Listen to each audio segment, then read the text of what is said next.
Seja bem-vindo mais uma vez. Tudo bem, Diego? Tudo certo, Júnior? Tudo bem. Estamos de volta no Pelincados para mais uma vez abrirmos a Palavra de Deus e falarmos, Júnior, sobre o que ela tem para nos dizer. E o que ela tem para nos dizer, Diego? Júnior, o tema que a gente vai tratar hoje é um tema muito importante para o convívio da igreja. Das pessoas. Das pessoas. Inclusive, você vai ver que vai além da igreja, né? Serve na igreja, serve em casa. Serve em casa. Serve em vários lugares. Exatamente. Serve no Face. Serve no Facebook. Serve. Serve na vida. Serve na vida. É isso. Serve na vida. A gente vai falar aqui de conflito e discussão e briga. Opa! É isso que a gente vai falar. O Brasil precisa disso. O briga. Brasil precisa disso, porque nós estamos nesse momento. Só lembrando que esse episódio foi gravado muito antes do dia que ele está passando. Então, mas vai dar certo. Fala que vai dar certo. Vai dar certo, né? Pelo ano que a gente está, vai dar certo. Vai dar certo. Nesse momento, o Brasil, o país está passando por uma situação de debate, de ideias, de viés e etc. Precisa disso aqui. Precisamos. Então, o título, vou falar o título. O título é Você Tem Razão? Esse é o título. Uma pergunta. Você tem razão? Esse é o título. Eu sei a resposta. Qual? Eu tenho. Eu sempre tenho a razão. Isso, é assim que funciona as discussões. Sempre tenho a razão. Então a gente quer falar Diego, a gente quer falar de briga, de conflito. Briga e conflito. Então eu vou começar já aqui fazendo uma pergunta para você. Briga, discussão, conflito, pode haver na igreja? Lógico que não, Júnior. Não. Não? Não, porque a igreja é um lugar para você cantar hino, para você orar, para você encontrar as pessoas. Lá dentro tem um local de paz. Quando você passa a porta da igreja, tem um clima ali. Sim. Deus está presente. É isso. Então, todas essas coisas, assim, no convívio da igreja, fazem com que a igreja seja um lugar onde não há brigas. Não há ou não pode haver? Não, estou falando que não há. Não eu estou sendo irônico desde o começo. Ah, muito bem. Porque a gente pensa assim, né? Que lá é um lugar onde não vai haver conflitos. E se a gente vê um conflito lá dentro, a gente fala já imediatamente, tá errado isso aí. Não pode ter conflito aqui. Não pode ter conflito.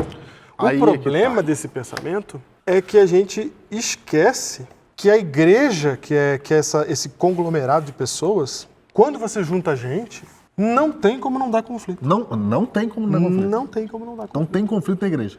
Tem conflito na igreja. É para ter mesmo. E digo mais, olha a denúncia. Olha a denúncia. É pra ter mesmo. É pra ter mesmo conflito na igreja. Mesmo. Sim.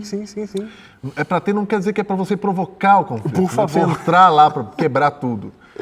Nós Porque estamos dizendo que onde tem pessoas diferentes, que foram educadas de maneira diferentes, que vieram de lugares diferentes, de culturas e situações e histórias diferentes, se você junta essas pessoas no mesmo lugar, elas vão ter pensamentos diferentes. Exatamente.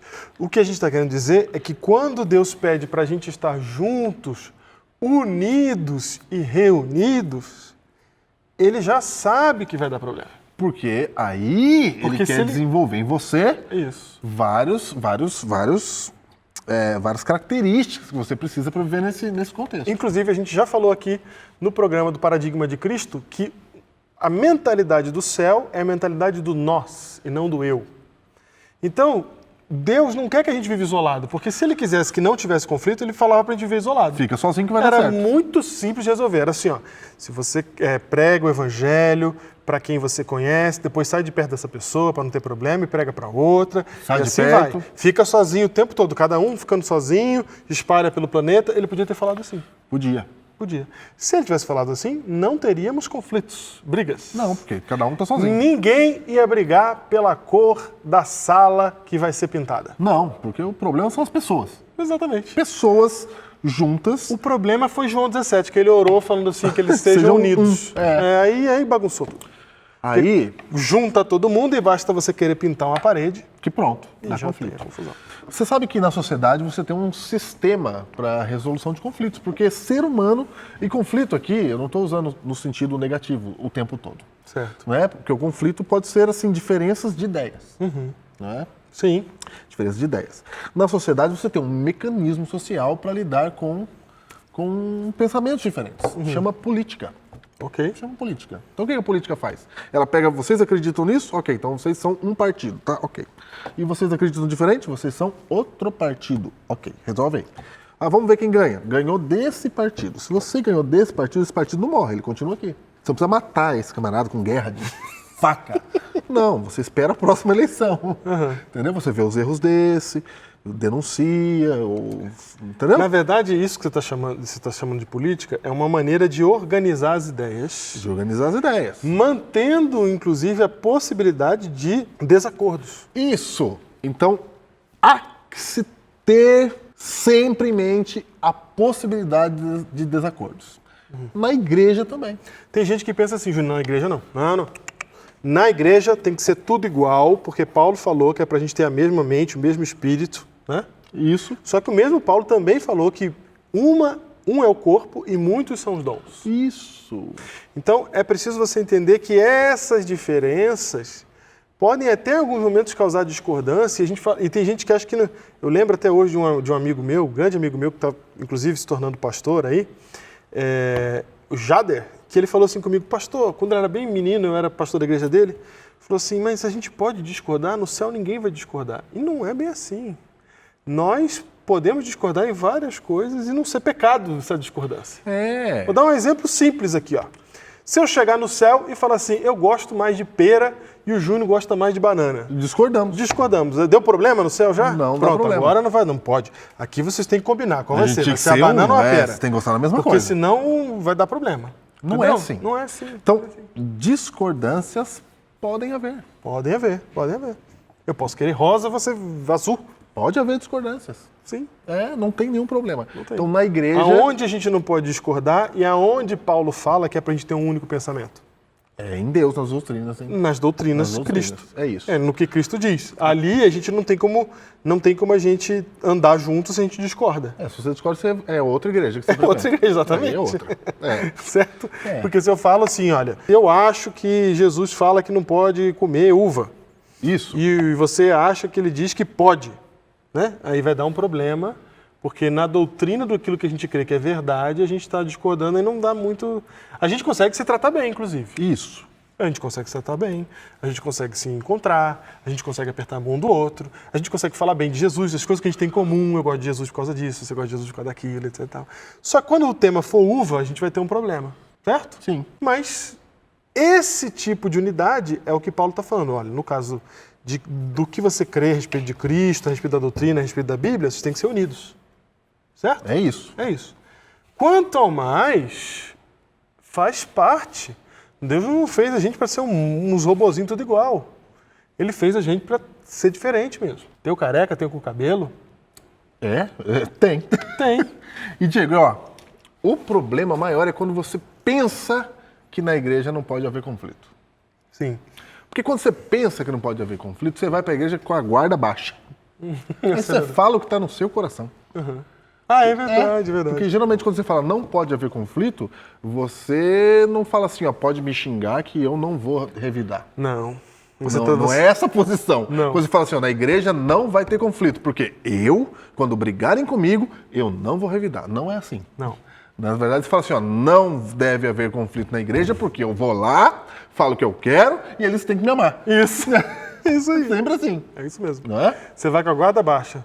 Aí você fala o que você quiser. Aí quando dá uma briga, uma discordância, a gente fala assim, o que está acontecendo aqui? É por quê? Onde já se viu isso aqui na igreja? Onde já se viu? Ele tem que mudar o pensamento dele. Né? Porque eu sempre tenho razão. Isso. Esse é o problema. Eu sempre tenho razão. Aí vem Paulo. Não estamos falando de Paulo? Estamos falando de Paulo. Paulo dá uma receita aqui de como é que faz para você tratar a desavença. Muito bem. Só para eu concluir o meu parênteses que eu abri, a gente Certo. não fechou. Vai. Exatamente porque eu sempre tenho razão e eu sempre penso em mim e eu estou sempre no eu, e a gente tem que voltar para o nós, que Deus coloca a gente junto. Põe um monte de eu junto aí. Eu não quero ser separado, não. É para ficar junto. Pra aprender. Mas, Senhor, vai dar problema. É para dar problema. Resolve. Perdoa o teu irmão, ouve, perdoa 70 vezes, vai lá falar com ele, ama ele. Eu não estou mandando amar amigo, não. Amar amigo é moleza. Eu estou mandando amar é inimigo. Então, junta vocês aí e aprendam a ser nós de novo. E para vocês aprenderem a ser nós, vocês vão ter que abrir mão do próprio eu. Então Deus pega um monte de gente, junta no mesmo lugar, e ele fala assim, amem-se. Isso. Amem-se. E eu vou dizer mais. Isso daí é precursor do reino de Deus no céu, é o reino de Deus na terra. É assim. É assim. Então não acontece por milagre. Ah, estou na igreja, está funcionando. Não, somos pessoas diferentes, nós temos que lidar com isso. Lidar, exatamente. Gostei dessa frase. Isso. Não acontece por milagre. Não é milagre. Porque a gente acha que é igual eu descrevi, né? Abriu a porta da igreja, oh! Pronto. Aí eu entro lá dentro, tem uma paz, um negócio. Eu aqui, vou falar o que eu quiser e todo anjos mundo vai me aceitar. estão. Aí quando alguém vai falar alguma coisa que me ofende, um anjo segura, não. Chega no ouvido diferente. Né? Aí bate no meu ouvido palavras doces. Não tem mágica. Para a gente conviver bem, a gente vai ter que aprender a conviver bem. É isso que Jesus quer que a gente faça. Tem que lidar. Isso. E como é que lida? Primeira coisa, você tem que saber que desavenças podem haver. Pode haver desavenças. Sim. Você tem que saber. Saiba disso e pronto. Faz parte. Faz parte. Então, quando você entende que faz parte, você já vai com outro espírito. espírito. Porque se você vai sem entender que faz parte, é igual o Júnior falou, vai com a guarda baixa. Você vai desatento. Quando você vê, pum, tomou um negócio, você fala, o que aconteceu aqui? Aí fala assim, não volto mais, por causa do jeito que me trataram. Exatamente. Porque você foi desatento. Foi desatento. Você foi achando que todo mundo ia te tratar bem Sim. e tal. E geralmente sou eu que quero ser bem tratado. Você não vai para tratar bem. Você quer ser fui bem para tratado. ser bem tratado. Fui naquela igreja e ninguém nem olhou para mim. Isso, é meio que quando você vai no restaurante. Você quer ser servido. Olha, fui naquela igreja e ninguém olhou para mim. Ó quem está no centro. Ó, com quem eu estou preocupado. Ninguém me deu atenção. Isso. Você acredita? Você acredita? Entrei, não voltei mais. Fiquei até o final, saí. Ninguém nem falou oi para mim. Ninguém falou oi para mim. É assim que funciona. É assim que funciona. Tem aqui na Bíblia um episódio de Paulo resolvendo aqui um conflito. Muito bem. Resolvendo um conflito. 1 Coríntios 8. Resolvendo. E olha aqui como é que ele resolve. Vamos lá. Ele começa apresentando qual era o problema lá, na época. Certo. Né? E o problema lá era o seguinte, no que se refere a coisa sacrificada a ídolos, ou seja, o problema lá era o seguinte, o problema aqui na igreja de Corinto é que tinha as cerimônias pagãs ali, fazia sacrifício de animais, matava lá o bicho, lá o boi, em homenagem à deusa Diana. Aí vinha um grupo, pegava esse boi, o que sobrou do boi, certo. E vendia para comer. Vamos comer. Ok. Aí vendia, tinha os açougues, vários açougues, tinha... De onde veio o boi? Vem do culto lá, mata e a gente come. Sim. Aí surgiu uma discussão. Pode comer essa carne que foi sacrificada a ídolos? Sim ou não? Esse era o conflito. Certo. Eu não quero nem tratar do conflito em si aqui. Nem vamos entrar nessa conversa aqui, porque inclusive a gente até já mencionou, é outro programa. É outro problema. Eu quero saber como é que Paulo resolve o conflito. Como é que ele está resolvendo o conflito. Porque tem uma briga ali na igreja falando não pode comer, outros falam pode comer. Tem uma briga. Então ele diz assim, ó, no que se refere a coisa sacrificada a ídolos, que é o problema deles lá na época, aí Paulo já fala assim, ó, reconhecemos que todos somos senhores do saber. Paulo já põe na mesa e fala assim, ó, quando tem conflito, você sempre acha que é você que tem razão. Exatamente. Então a gente vai substituir a palavra saber aqui pela palavra razão, que está mais no nosso português aqui, o nosso jeito de falar. Sim. Não é? Não, Se você substituir por razão, fica normal. Mas fica todos normal. vocês são senhores do saber, é uma expressão bem que dá no Brasil, dá para entender assim, senhor do saber. É, senhor da Vocês razão. são todos senhores da razão, exatamente. É isso, senhor da razão. Vocês já estão tudo, não tem o que falar. Não tem o que falar, você já tem razão. O que é isso aqui? Isso é uma postura que a gente vê muito, inclusive, no Brasil, principalmente nas redes sociais, Júnior. Ah, é? É. Olha aí. Que é aquela conversa, aquela discussão, aquele debate que começa já de senhores da razão. Então o cara fala um negócio e não está com dúvida. Não é que ele talvez tenha uma dúvida, eu não sei se eu vou... Não. Ele já chega falando, é assim. Aí o que vai responder não é que ele também está ali na humildade, assim, se perguntando, será? Estou aqui pensando, às vezes até vem com essa conversa, né? Até vem, não, humildemente, tá, mas você vê que ali tem, sabe o que do outro lado? Um outro que falece. E aí eles ficam discutindo e brigando e aquilo é eterno. Se um deles não desistir... Vamos embora. Porque não termina com um convencendo o outro. Não. Nunca termina com um convencendo o outro. Sempre termina com um desistindo. E ele não desiste porque ele mudou de ideia. Ô Diego, ó, se a gente faz igreja para vencer debate, é um problema, hein? Sim. Porque às vezes a gente torna as doutrinas, a gente estuda a Bíblia para ganhar debate. Sim. para ter razão. Então, vamos ver se é assim. E quem faz isso normalmente não entende nada de Jesus, não conhece a Cristo e não consegue passar o amor de Cristo. Vai passar a letra da lei. A letra da lei, né?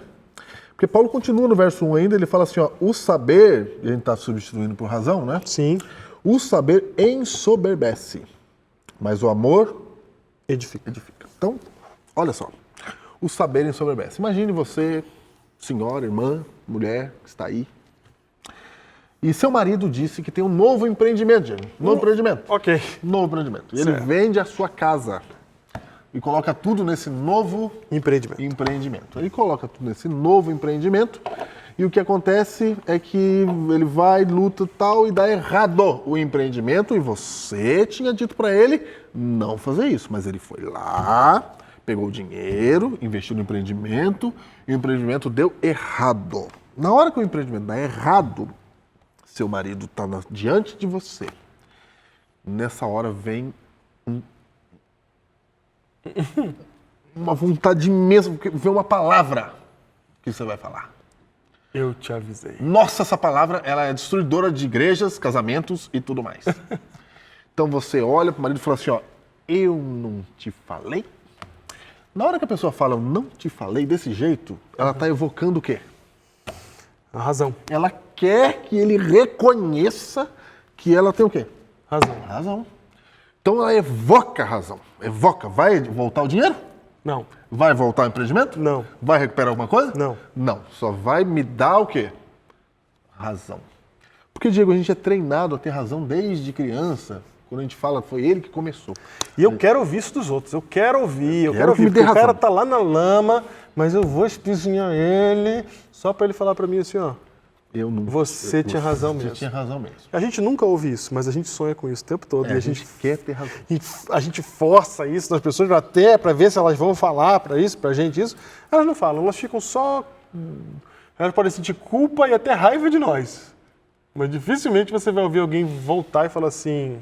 Porque o mesmo orgulho que tem para cá, tem para lá, né? Tem para lá, é isso mesmo. Então elas nunca dizem isso, mas a gente sempre está esperando isso. Eu não avisei? Eu não falei que ia ser assim? Não falei? Eu disse que ia ser exatamente assim. Eu falei, aí começa a repetir. Taranã, e taranã, e taranã. E como é que aconteceu? Exatamente. Isso. Porque eu preciso ter razão. Isso. Quando você está resolvendo, segura esse exemplo que eu já volto nele. Você está resolvendo a briga de outras duas pessoas. Tem outras duas pessoas brigando e você não está brigando, você está olhando de fora e vendo as duas pessoas brigar. Geralmente a gente dá a vitória para quem? A gente procura ali quem tem o quê? A razão. A razão. Então a gente fala quem foi que começou, como é que é isso aí, vamos ver a história e tal. E a gente dá um jeito de descobrir quem é que tem a razão. Só que Paulo aqui está dizendo a razão ensoberbece. Só mais um detalhe sobre esse razão ensoberbece, Júnior, é que quanto mais conhecimento eu tenho, realmente, mais soberbo eu fico. É assim, olha, é quase que sinônimo perfeito do outro. Não é porque Deus existe no universo, graças a Deus, e Ele ajuda a gente a ter humildade. Então, quem conhece a Cristo, quando se depara com o saber, busca, sabe qual o seu lugar, certo? Mas tirando Deus de cena, quanto mais você estuda, mais você sabe daquele assunto. E mais difícil fica conversar com você.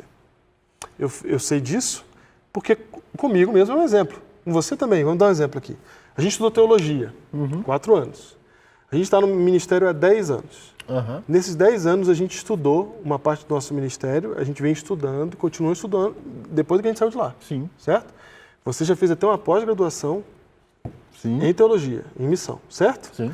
Você vai juntando tudo isso, aí chega e senta para conversar com você um menino que está no primeiro ano de teologia, vai ser fácil essa conversa? Não vai ser fácil. Não vai ser fácil. Não vai ser fácil. Não vai ser fácil. Facilmente a gente pode cair na armadilha de falar assim, esse moleque não sabe o que está falando. Na hora. Não é? É. Ele discorda de você em uma coisa que você já estudou há tanto tempo e você não sabe nem os argumentos dele. Só dele ser menino e discordar de você... Já acabou. Só de você ter mais tempo de conhecimento, acabou. Você já vai ter uma postura. Então, o saber, o conhecimento, ele ensoberbece mesmo. Você tem que, inclusive, as pessoas que mais estudam, têm que trabalhar isso nelas. Porque no automático, isso é o que acaba acontecendo mesmo.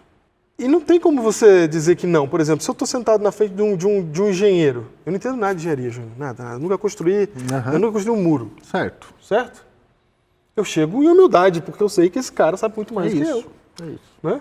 E ele espera isso de mim, porque sim, ele sabe disso muito Agora, mais. se você chegar chegando, exato, dizendo como é que tem que fazer, então, né? não é? Aí como é que ele vai se sentir? Como é que ele vai reagir? Ele vai dar carteirada. Ele vai dar carteirada, exatamente.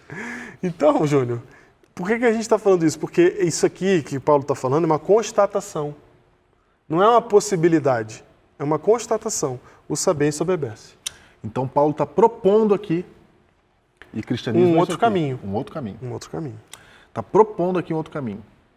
Paulo está dizendo assim, ó, na hora de tiver um conflito, na hora que tiver uma briga, uma confusão, seja você dentro da confusão, ou seja você de fora tendo que avaliar duas pessoas discutindo, Paulo está dizendo assim, ó, eu quero que vocês substituam a razão, ou seja, não procura quem tem razão. Você substitua a base para a resolução de conflito, você substitui da razão para o amor.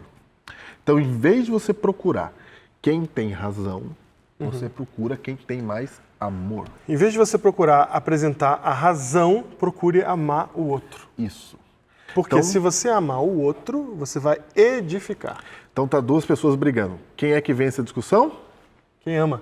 Aí a gente tende a olhar e falar, vamos ver quem tem razão. Paulo está propondo uma mudança. Ele está dizendo, procura quem tem mais amor. Na verdade, ele não está falando assim, escolhe quem está ganhando. Ele está dizendo assim, ó, se você tem amor e não tem razão, você já está construindo, e a construção é dos dois. Isso. Então os dois estão crescendo juntos a partir do momento que tem um que ama. Agora imagina aquela mulher do empreendedor, a esposa do empreendedor. Sim. Que deu errado. Sim. Se ela substituir o ter razão por se ela decidir amar mais. Sim. Na hora que o marido dela vier para ela e falar assim, perdemos tudo. E ela olhar para ela, é difícil isso aqui. Por isso que chama nova criatura, quem está em Cristo. Sim. Não é natural isso aqui. Por isso que conversão, se batizar e ser de Deus, não é só frequentar um novo lugar, tá? Frequentar uma igreja. Sim. É se tornar uma nova criatura. Imagina que essa mulher chegue e ela diz assim, ó, meu bem, perdemos tudo mesmo, hein? Mas eu sempre admirei seu espírito empreendedor. E eu sei que a gente vai sair dessa, porque eu confio em você. Nessa hora o marido provavelmente vai dizer assim, mas meu bem, você já tinha me avisado que a gente ia perder tudo. É verdade. Ou seja, naturalmente ele pega a razão que é sua e ele te dá. É capaz de ele falar assim, desculpa porque eu não te dei ouvidos. Isso, por isso que a Bíblia fala, buscar e pôs em primeiro lugar o seu reino e a sua justiça, busca o amor. Que aquilo que você precisa vai ser acrescentado. Agora olha os dois cenários. Vão te dar razão. Nessa mesma história da mulher, numa cena, ela quer que seja reconhecida como quem tem razão. Então ela fala assim, eu não te falei? O resultado dessa cena é, o cara vai ficar com raiva dela, vai se sentir mais culpado, vai ter mais dificuldade de se levantar. Ele não melhora, ele piora. E ela não vai se realizar. No fim das contas, a pessoa que diz isso, no fim das contas, Júnior, não sente prazer nenhum. Ela fala, ela intenta, mas no final ela fica frustrada porque ela não tem de volta, ela não resolve, ela não conserta, ela só piora o caso e ela não recebe o que ela quer. Na outra situação, onde ela ama, aí os dois saem ganhando. Porque o outro se levanta mais rápido, o outro pede desculpa, o outro reconhece seu lado. Porque o amor edifica. E ela não fez o que o ego pediu para fazer. Fez o que Cristo pediu para fazer. Olha aí. O amor edifica. Na igreja, na vida, no relacionamento, a gente tem que escolher entre ter razão e amar. Entre ter razão ou até ser feliz. Porque a felicidade está aqui. No outro lado. O que você vai fazer? Para onde que vai a conversa, a discussão? Não importa os argumentos. Importa saber o seguinte. O que a gente pode fazer nessa situação para que a gente saia melhor, para que a gente fique melhor, para que o outro para que eu ajude o outro, eu tenho que cuidar dele, eu tenho que me preocupar com ele mais do que me preocupar em esfregar na cara dele que ele está errado. Então é por isso que na igreja tem conflito. Exatamente. Deus deixa ter conflito na igreja para você treinar isso. Exatamente. Para você treinar, para você parar de usar a razão. A razão ela vai entrar, mas ela vai entrar depois. Eu estou falando na base. Você para de usar a razão e passa a usar... Não, você vai usar a razão para quê? A razão está subjugada ao amor. Isso, ela vem depois. Você vai usar a razão Inverte a para ordem. quê? Eu vou usar a razão para amar.